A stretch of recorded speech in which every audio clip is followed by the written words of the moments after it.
Ya, Ibu Seri, selamat pagi Ibu Seri. Pagi Bu. Bisa nggak kita berbincang-bincang nih? Oh bisa. Ini ada sedikit kasus di LMS kami mengenai kasus Ibu Tati. Jadi sini saya mau minta pendapat Ibu, bagaimana pendapat Ibu mengenai kasus Ibu Tati. Oke, ini saya bacakan dulu kasusnya Ibu Tati ya, apa ya? Oke. Jadi Ibu Tati ini adalah seorang guru kelas 5 yang merupakan rekan kerja Anda. Jadi Ibu Tati ini rekan kerja Ibu seakan-akan ya, yang mana sama-sama mengajar kelas 5 yang kelasnya paralel. Ruangan kelas Ibu Tati pun persis di sebelah ruangan kelas Anda. Ibu Tati terkenal sangat disiplin dan cenderung galak. Pada sisi lain, Ibu Tati juga bekerja keras dan murid-muridnya pun selalu mendapatkan nilai-nilai yang sangat baik. Sebagian murid-murid sangat takut kepada Ibu Tati dan sebagian lagi bisa menyesuaikan diri maksudnya ya. Kepala sekolah Anda dan orang tua murid juga sangat menghargai Ibu Tati.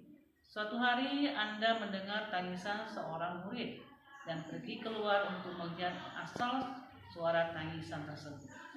Anda melihat seorang murid perempuan kelas 5 sedang berlutut di atas bebatuan sekolah yang sangat panas hari itu, menghadap di depan pintu kelas Ibu Tati.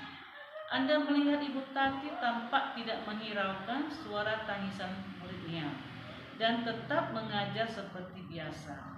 Namun, Anda bisa melihat bahwa beberapa murid di kelas Ibu Tati mencoba untuk mencuri pandangan keluar, melihat temannya yang sedang menangis dan berlutut di terik matahari. Apa yang harus Anda lakukan? Apakah guru lain dapat menginstruksi di mana saat itu ada guru lain yang memiliki wewenang atas kelas yang dipimpinnya? Dalam kondisi ini apa yang bisa Anda lakukan? Dapatkah Anda menginstruksi mengapa dan bagaimana? Jadi itulah kasusnya mengenai Ibu Tati yang menghukum siswanya yang harus berlutut di depan kelasnya pada saat terik matahari, dan Ibu Tati itu tidak menghiraukan tangisan anak tersebut.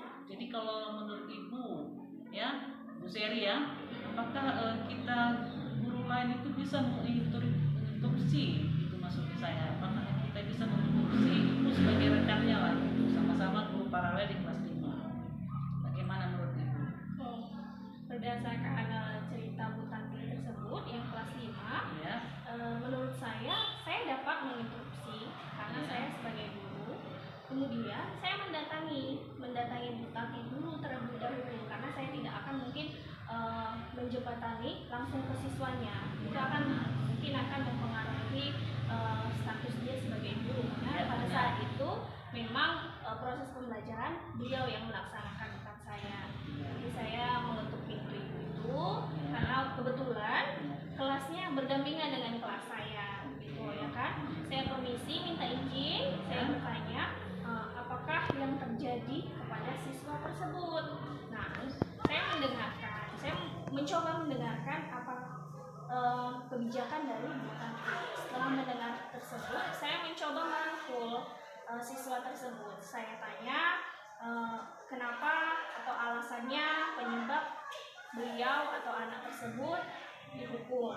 Kemudian saya mendatangi lagi, saya bertanya, apakah yang kamu lakukan itu salah? Nah, kalau misalnya dia menyadari kesalahannya, kemudian saya lagi menyatakan kepada Bu Tati bahwa dia sudah menyadari kesalahannya atas perbuatannya. Kalau misalnya dia tidak mengerjakan PR atau tugas atau melawan sesama guru atau di kelas dia ribut, gitu kan. Saya ingin menjelaskan bahwa di sekolah ada peraturan, baik tertulis dan tidak tertulis. Di visi misinya sudah dijelaskan setiap apel bahwa guru sebagai tenaga pendidik harus memberikan teladan yang baik. Memang pada dasarnya kita sebagai guru harus melakukan punishment atau reward. Tapi punishment yang bagaimana? Gitu. Punishmentnya harus tidak semerta-merta. Punishment itu harus berbentuk fisik, kekerasan, bullying. Nah, itu akan mengakibatkan artinya apa? Membuat kekerasan mental, psikis mereka yang harus kita jaga. Takutnya nanti akan mempengaruhi dirinya sendiri. Tidak mau sekolah, kemudian takut kepada guru, takut kepada siswa yang lain, kemudian sesama lingkungan sekitar.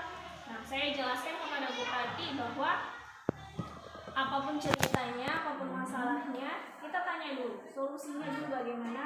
Kita tidak memberikan punishment yang fisik, tetapi punishment yang lain. Jadi seandainya Ibu Tati itu tidak mau mendengar, jadi apalah tindakan yang harus Ibu lakukan? Nah, ketika kita sudah menyampaikan dengan sesuai peraturan yang ada, sebagai seorang pendidik harus bagaimana, beliau tidak mendengarkan, maka solusi yang pertama saya lakukan adalah saya mengkonsultasikan kepada sesama rekan kerja saya. Karena kan tidak langsung ke atasan, takutnya nanti atasan itu urusan beliau gitu kan, sesama guru harus ada intensinya. Jadi saya sesama rekan kerja, ada namanya musyawarah guru mata pelajaran, saya tanya solusinya bagaimana, kemudian ada permasalahan jawaban dari sesama guru, baru saya langsung ke atasan. Apakah atasan menyetujui solusi yang kami berikan atau bagaimana? Kemudian nanti kalau misalnya kebijakan atasan memanggil Bu Tati, maka saya siap mendampingi Bu Tati.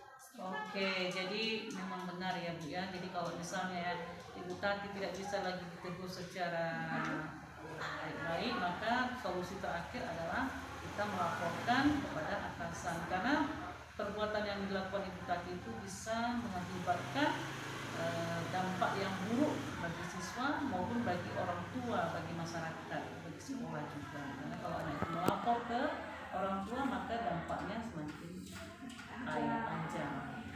Jadi kalau menurut Ibu juga ya, berarti kita bisa menginterupsi ya Bu ya? Sangat bisa ya kalau itu sudah melanggar peraturan. Oke, jadi kita sebagai guru bisa menginterupsi apa yang sudah dilakukan oleh kita. Jadi kita juga bisa juga menginterupsi anak didik yang kena hukuman tadi ya Bu ya? Artinya dengan kita mencari penyebab masalahnya, alasannya. Oke lah, jadi itulah pendapat Ibu mengenai kasus Ibu Tati ya Bu ya. Oke, makasih banyak sudah menyita waktu Ibu ya. Tidak masalah. Oke Bu, sekali lagi saya mengucapkan terima kasih sama Ibu Seria. Semoga kita